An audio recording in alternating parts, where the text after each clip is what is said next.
I was raised in Troy, Alabama. Mother, father, typical 4-member family, younger brother. When I was 7, my dad passed away from cancer. So then it was my mom raising 2 boys as a single parent. So many of my fondest memories as a child was growing up in this small brick church with my family. Going there with my mom and dad and my little brother. Now looking back, I see that probably because that little building was full of leadership and guidance. I often tell people I learned more in life about life walking through these doors behind me than I have in really any other building the rest of my life, including law school. As a kid growing up, my passion was playing sports, whether it was baseball, football, whatever it was. I can remember being on the Little League field, looking back in the stands and seeing my mom out there watching me play.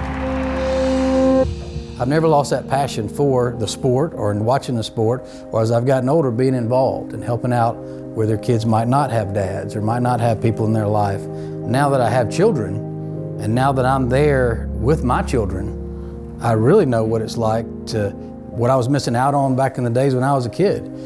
Living through it, I didn't know. But now when I hear the stories of folks that come to see me that have had lost loved ones, I know what they're missing out on, even if they don't know what they're missing out on, because they don't know what's coming after that loss. I've seen both sides of the loss, and so I can relate to them about before and after. So I went to the University of Alabama, got out of university, and then worked for about 10 years, and then decided to go to law school. I was in the millwork industry.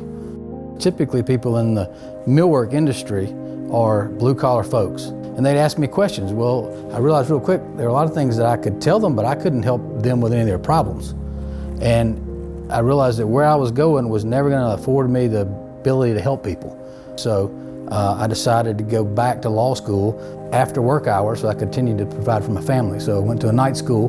That's how I went to law school, and that's how I became a lawyer, to ultimately help some of these same people that I had met and dealt with for over the years working. I get asked all the time, why did I become a lawyer?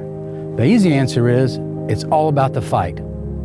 The civil rights movement has been the largest fight in this country's history, and Montgomery, Alabama has been the forefront of that fight from the very beginning.